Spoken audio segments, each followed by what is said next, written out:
Wat maak ek as ek 'n belofte van die Here ontvang? Wat moet ek doen met die belofte van die Here? Hoe werk ek? Wat maak ek? Wat moet my respons eintlik wees? Die oomblik as daar 'n belofte van die Here kom na my lewe. Want jy sê, om 'n woord en 'n belofte van die Here oor jou lewe te ontvang, is altyd iets besonders en altyd iets spesiaals. Amen. Amen.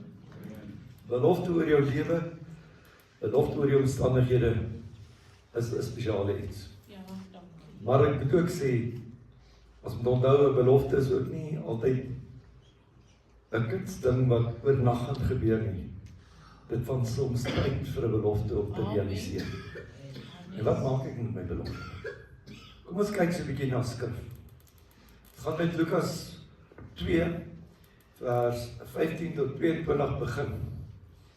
En ek wil hê jy moet so 'n bietjie sien, hier's beloftes wat Maria, die moeder van Jesus, ontvang. Beloftes wat gemaak is. En kom ons kyk wat maak sy op die einde van die dag met hierdie belofte wat sy sien oor haar kind se lewe. Hy sê, nadat die engele van hulle af na die hemel weggegaan het, sê die skaapwagters toe vir mekaar, kom ons gaan reguit na Bethlehem en kyk na wat gebeur het en wat die Here aan ons bekend gemaak het. Hulle het toe haastig daarheen vertrek en Maria en Josef en die kindjie wat in die krib lê daar aangetref. Nadat hulle hom gesien het hulle aan almal gaan vertel wat oor hierdie kindjie aan hulle gesê is. Met ander woorde, wat was die beloftes oor sy lewe? En nu gaan vir my terug na vers 17. Aan almal gaan vertel wat oor hierdie kindjie aan hulle gesê is. Wat was aan hulle gesê? Hy is die verlosser van Israel. Amen. Daar is 'n belofte oor sy lewe, vers 18. Almal wat hiervan gehoor het, was verwonderd oor wat die skaapwagters aan hulle vertel het. Maar Maria het al hierdie woorde gekoester en in haar hart daaroor bly nadink. Vers 20. Die skaapwagters het teruggekeer, terwyl hulle God verheerlik en prys oor alles wat hulle gehoor en gesien het, presies soos dit aan hulle meegedeel is. Goed, nee, ek gaan hierdie stukkie skiep. Gaan net vir my terug na vers 19. Maar Maria het al hierdie woorde gekoester en in haar hart daaroor bly nadink. Goed, kom ons gaan net so 'n bietjie verder dan in Lukas 2, vers 51. Vers 41, skus, ons begin by 41. Dis 2:41. Jesus se ouers het elke jaar, dis nou 'n paar jaar later, so hulle het nou elke jaar vir die fees van die Pasga na Jerusalem gegaan. Toe hy 12 jaar oud was, so dis 12 jaar later, kyk nou net, 12 jaar later, die eerste een was toe hy gebore is, toe die skaapwagters gekom het, hy nog in die krippie was, hierdie is 12 jaar later. Het hulle oudergewoonte vir die fees daarheen gegaan. Na afloop van die fees het hulle teruggekeer, maar die kind Jesus het sonder sy ouers se medewete in Jerusalem agtergebly. Omdat hulle gedink het dat hy elders in die reisgeselskap was hulle reeds 'n dag lank op die pad voordat hulle hom onder die familie en bekendes begin soek het. Toe hulle hom nie kry nie, het hulle teruggedraai na Jerusalem om hom te soek. Na 3 dae, dan kan jy al dink hoe opgecharge is daai pa en daai ma. Jy weet, hierdie tieners, hy's nou 12 jaar, want hy's nou tiener, hierdie tieners. Nou kan jy jouself dink. En hulle het hom op die tempelterrein gekry, waar hy tussen die leermeester sit en na hulle luister en hulle uitvra. Almal wat na hom geluister het, was verstom oor sy insig en sy antwoorde. Toe sy ouers hom sien, was hulle baie ontstel. Sy moeder sê toe vir hom, kind, hoe kon jy so iets aan ons doen? Kyk, jou vader en ek het angstig na jou gesoek. Maar hy antwoord hulle, waarom het julle na my gesoek? Het julle nie geweet dat ek met die dinge van my vader moet besig wees nie? Cheekie. Hulle het egter nie verstaan wat hy vir hulle gesê het. Toe hy saam met sy ouers vertrek en in Nasaret aangekom en hy was gehoorsaam aan hulle. Maar sy moeder het al hierdie dinge in haar hart bewaar. 12 jaar later gebeur hierdie goedes. Onthou nou die profetiese woord wat oor die kindjie uitgespreek was. Sy het dit in haar hart bewaar. Dis 12 jaar later en daar's goedes wat gebeur. Want hy's nog nie die verlosser nie, hy's nog nie die Messias, hy's nog nie volwasse nie, hy's nog 'n kind. En hier begin nou goed gebeur. Hy soek na hom, hy's by die tempel, hy's besig om oor die dinge van die Here te leer en hy het besonderse insig en sy ma sien, want 'n ma is ook so. 'n Ma sien mos dinge van hulle kinders raak. En wat maak sy met dit? Sy hou dit in haar hart, want dit het deels te doen met die belofte wat sy al die eerste keer hier in haar hart begin vashou het. Wat maak ek en jy wanneer ons 'n belofte kry? Hoe moet ek dit hanteer? Dis 'n belangrike ding, want 'n belofte is groot. Mens kan nogal baie opgewonde raak oor 'n belofte van die Here.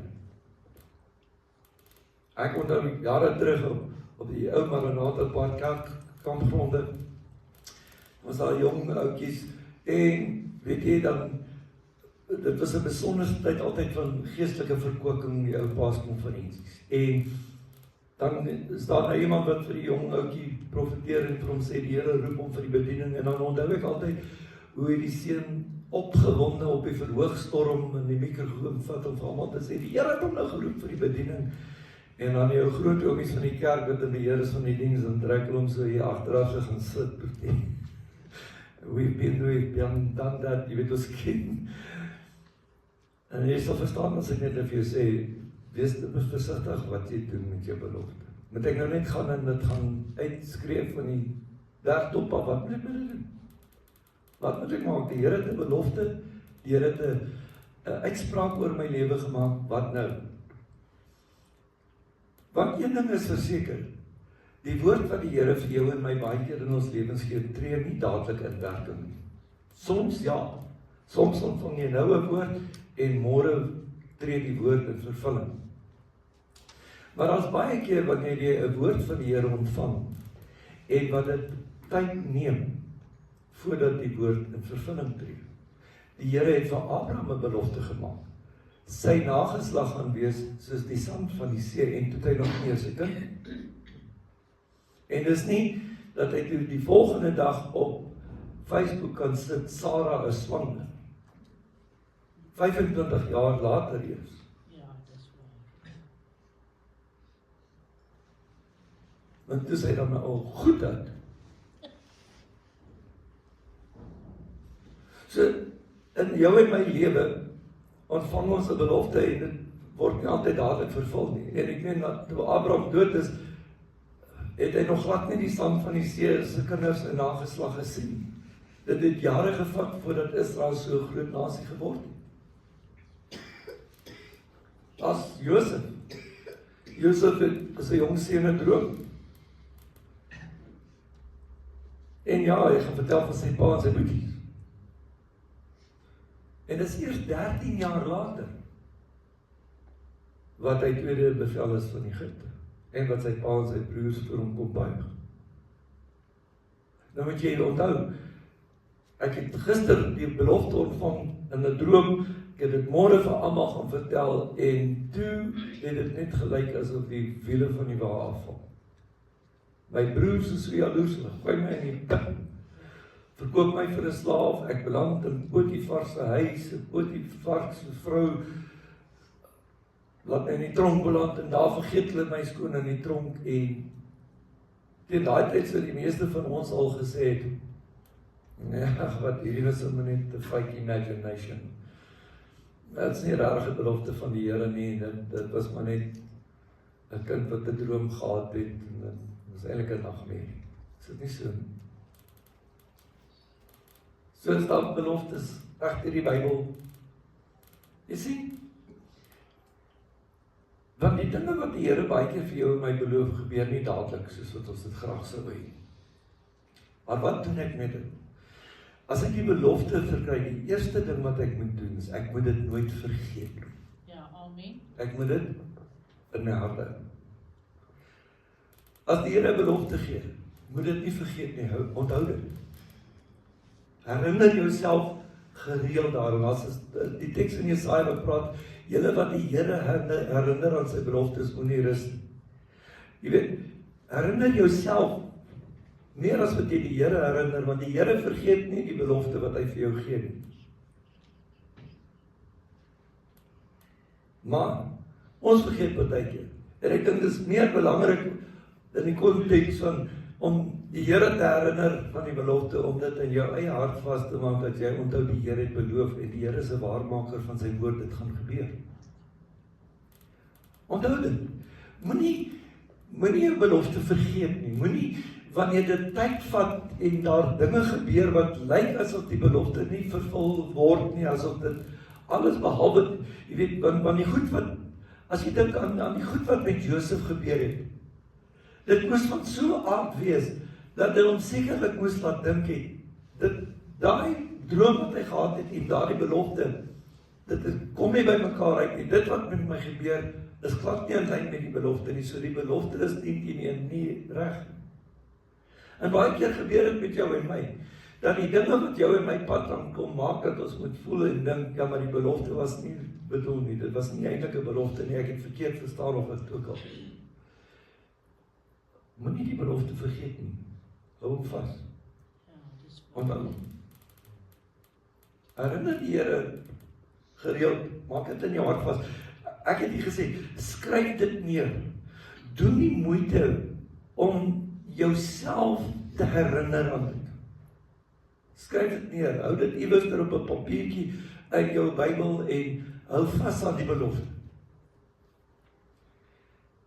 En dan, soos ek sê, veral omdat dinge gebeur tussen wanneer jy die belofte ontvang totdat dit in vervulling kom wat jou kan maak twyfel en jou, jy weet, kan maak voel dat die belofte is nie waar nie, dit is eintlik, dit gaan nie gebeur nie. Herinner jouself sodat jy dit nie vergeet nie en daarop kan vas staan. Dis een van die belangrikste goed rondom 'n belofte van die Here, is om dit in jou eie hart te glo en vas te hou. Die tweede ding wat jy moet doen, moet nooit jou rug op die belofte draai, net omdat dit tyd neem vir die belofte om te realiseer. Want baie keer wanneer dit tyd vat, dan begin mense hulle rug draai op die belofte. Many times, when it takes a lot of time for the promise to be fulfilled, people turn their back on the promise. Because they want to say, well, it wasn't meant for me. I misunderstood. It's not really how it should be. Then they turn their back and they go a different way. Want jy sien, as jy die belofte vashou, dan gaan jy in die koers, jou lewe gaan in 'n koers beweeg, wat vorentoe na die belofte toe beweeg. Jy begin 'n pad stap in die rigting van die belofte. Maar baie keer, omdat jy moedeloos raak, draai mense die rug op die belofte en begin 'n ander pad stap, en dan gaan hy uitverloor op sy belofte. Ek het gesien, baie keer die mense 'n belofte in die Here oor hulle verhouding met die Here. En omdat dit nie altyd dadelik vervul word nie, dan draai mense dikwels hulle rug op hulle verhouding met die Here. Want hulle is teleurgesteld, dit gebeur nie vinnig genoeg nie. Ongelukkig, ons is altyd haastig om alles te wil kry. En dit werk nie so wanneer dit by die beloftes van die Here kom nie. Ja. Sommige dinge vat tyd. Amen. Dink net hoe lank het dit gevat? Vandat die Here vir Abraham die belofte gemaak het oor Kanaan wat Israel se word. En selfs toe hulle verlos is uit Egipte, het hulle 40 jaar gevat voordat hulle ingetrek. En ons het laasweek gepraat met julle oor hoe lank het dit party van hulle gevat. 5 jaar nadat hulle die plek ingeneem het hulle nog nie eens hulle belofte in besit gehad. Want hulle het nie gestap in die rigting van dit vat. Jy sien, dan wil ek vir jou 'n stukkie raad gee met oor jou belofte. Ek het net of julle vertel van die jong ouetjies wat dan daarvoor gaan staan vir al die groot oomies. Ag, ek verstaan hulle harte, hulle is so opgewonde oor wat hulle nou gehoor het, hulle vir almal gaan vertel. Melanie gaan staan en sê, hoor gou nie so, ja, die Here het vir my 'n woord gegee, jong so en so het vir my geprofeteer, Josef het nie môre wakker word, broer, die Here het reageer vir my, julle gaan buig voor my. Die oudste broer vir die jongste een. Waar is almal wat ouds is, die oudste broers in die huis is? Okay, al die ander jonger kindertjies, kom en sê vir julle, die jongste een, wie is die jongste een in die huis? Boetie? Okay, julle gaan voor my kom buig. Pa! Weet jy wat die Here vir my gesê het? Jy gaan voor my kom buig. Oeps. Nou kan jy dan kyk, Josef was baie lief vir hom, so hy sê, ag my kind, ja, nee, okay, begin maar 'n stout kind sy sin, dan jy vrede. Maar die boetie sê dit nie baie goed gevat nie. Wees versigtig met wie jy jou belofte deel. Want weet jy, daar's mense wat jaloers kan wees oor jou belofte. Ja, dis waar. En sorry van hulle sit saam in die kerk. Familielede. Wees versigtig. Jy kan jou belofte deel met mense wat heeltemal in jou binnekring is, wat jou belang op die hart dra, wat nie jaloers op jou gaan wees. Ek moet nou dieselfde tyd toe die Here my geroep het, wel ek het die aand het ek vir die dag gesê, want dan ons het saam by die jeugkonferensie, en die volgende dag toe sê ek vir my pastoor, want ek en hy was baie close, en ek sê vir hom laat gisterand iets gebeur, en hy sê vir my, ja, hy weet. Ek sê, nou wat het gebeur? Baie tjiekie. Jy moet nie vir my sê nie, later in daai lang stryd, kom ek en hy ooreen, hy sal dit op 'n papiertjie skryf, en as kan hy dieselfde ding sê, sal hy vir my wys. Ek sê vir hom, die Here het my gisterand geroep vir die bediening. Vir die papiertjie oop, die Here roep jou vir die bediening. Prys die Here. Maar hy was nie jaloers op my belofte nie. Hy was opgewonde saam met my. Ja, amen. Maar daar's ander mense wat daarna van my belofte gehoor het, wat ek van weet wat jaloers was daar. Hulle sê hy het ook aansoek gedoen om te gaan studeer en hy het dit nie gekry nie. En ek het dit gekry en hy het nog altyd 'n pastoor word en dis die laaste ding wat ek aan gedink het. Wees versigtig met wie jy jou belofte deel. Ek weet 'n mens raak opgewonde oor 'n belofte. Maar werk om eers in jou hart en wees versigtig, pas jou belofte op. Dit kan jou in die moeilikheid laat beland. Dit het Josef in die moeilikheid laat beland. Dit het Moses in die moeilikheid laat beland. Het dit nie? Jy sien, die ander ding is, jy moet die belofte nie in jou kop hou nie, jy moet dit in jou hart hou. Amen. Jy moet nie die belofte hierbo in jou kop hou, wat met ander woorde, waar jy die hele tyd top en dit probeer uitredeneer of dit kan werk of dit nie kan werk. Hallo? Ja, dis Want hoe meer jy dit probeer met jou rede verstaan en uitwerk, hoe meer gaan jy teen begin twyfel. Jou hart werk anders. Jou hart is 'n plek waar ek sê altyd jy glo. Want met my hart glo ek. ja, dis waar. My kop redeneer goeders, my kop soek feite, my kop soek dinge moet verklaar en uitgewerk word. Moenie die belofte hierbo bære en die bære hier. Amen. In jou hart. Ook wat ek jou sê is, moenie te veel daaroor redeneer en beredeneer, hoe moet dit werk of hoe dit nie gaan werk nie. Abraham het gesê, wel, jy weet, jy moet nou verstaan, ek is 'n ou man. En my ou vrou is nie so oud, jy weet, dinge werk nie meer volgens haar, met haar soos wat dit met die vrou werk. Nou, hoe gaan ons nou kinders hê? Dan kan jy jouself dink, jy het die belofte van 'n nageslag soos die sand van die see, en dinge werk nie meer in die natuur soos dit moet werk nie, en as ek stil beredeneer, en dis hoekom hulle later aan toe dit ook nou, na 'n lang tyd nie gebeur, jy weet, gou genoeg gebeur nie, toe sê ou Sarah, ag my ou man, jy weet mos, dit gaan nou nie meer so met my soos met 'n vrou nie, maar jy die jong slag vind vir my, jy weet, dinge sal nog met haar werk, my ou man, ons draai maar. En hulle gaan doen hulle eie ding. En dit het groot moeilikheid gemaak.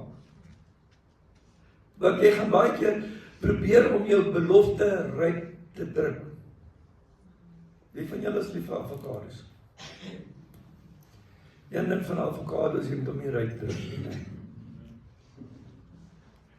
As jy hom ryp druk en gaan jy op hom begin eet en hy's nie lekker nie, of jy gaan baie stukke van hom wegsny en weggooi want dit is pap gedruk. Moet jy belofte probeer ryp druk nie. Hou met jou hart. Ryp druk met jou verstand en dinge planne wat jy maak om jou belofte vervul te kry. Hou die belofte in jou hart. Maria het die goed gehoor oor Jesus. En sy het dit hier gehou. Nie hier nie. Hier. Hou die beloftes in jou hart. Want as ek jou om te veel daaroor te redeneer, bring net mee dat jy begin twyfel. You will doubt the word of God. If you argue in your mind too much about the promise that God has made you, you will most probably begin to doubt the promise. And the moment you doubt it, you will not see it coming in fulfillment. Because you will do things that will actually destroy your promise. Wat jy twyfel van jy goed doen, wat jou belofte gaan vernietig. Doen met dit wat Maria daarmee gedoen het. So met ander woorde, wat ek jou sê is, jy het 'n belofte van die Here, 'n woord. Dit kan 'n skrifdeel wees. Dit kan 'n droom wees. Dit kan 'n profetiese woord wees deur iemand wat die Here na jou stuur. Maar die eerste ding is, koester die woord en die belofte in jou hart. Hou dit hier in jou hart. Bewaar hom in jou hart en hou hom warm met geloof. Dis soos ek amper sê, soos wat 'n eier uitgebroei word onder 'n hen. Hou hom hier in jou hart, hou die belofte, daai eier wat gelê is, waar iets groots gaan uitkom, broei hier binne in jou hart op jou belofte. Maak hom warm. Laat hy ontwikkel op sy tyd. Want een ding is, 'n hoender se eier vat 21 dae om uit te broei. Hy gaan nie vroeër uitbroei. You can make what you want to, jy gaan hom nie 'n week vroeër gedeelte uitbroei. Maar na 21 dae. Laat hy broei in jou hart.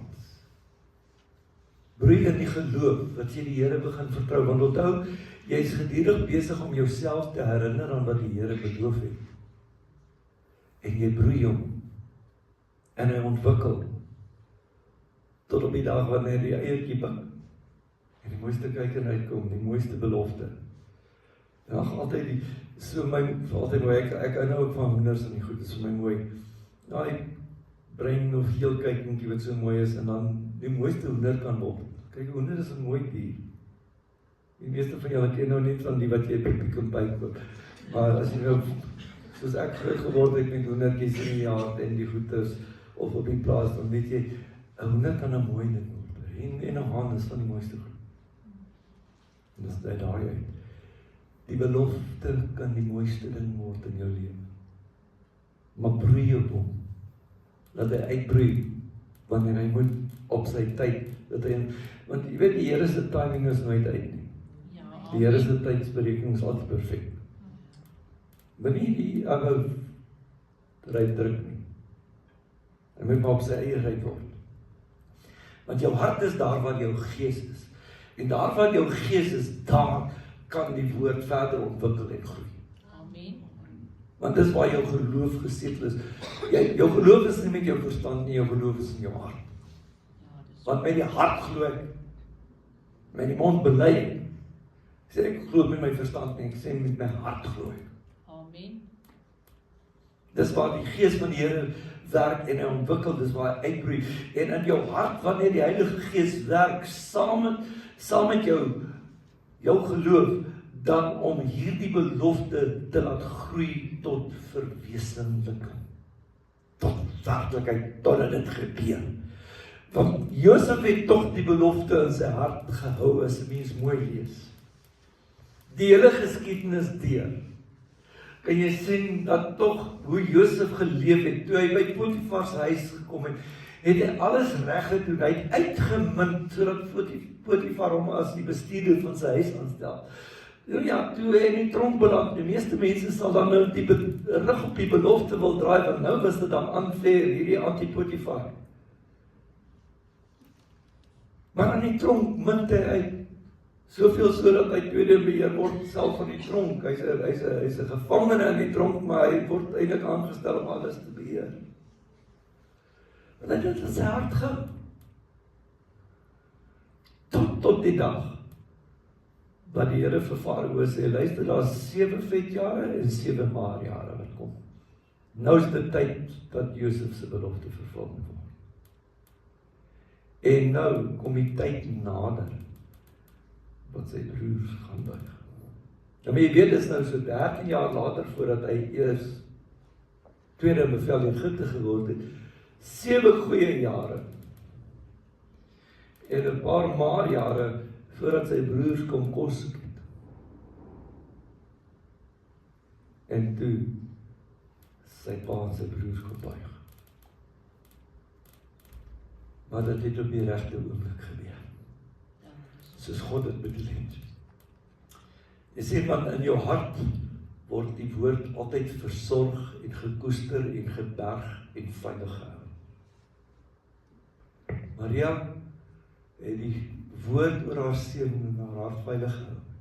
En ek glo dat in die tyd toe Jesus gevang is en kruisig is en al die goed, was dit iets waaraan sy kon vashou en half besef, maar weet jy, want net soos wat Jesus vir sy disippels verduidelik het, is ek vas oortuig, sy ma het ook gehoor wat hy gesê het.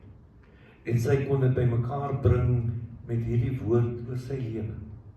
Daar is dit geberg, gekoester en bewaar.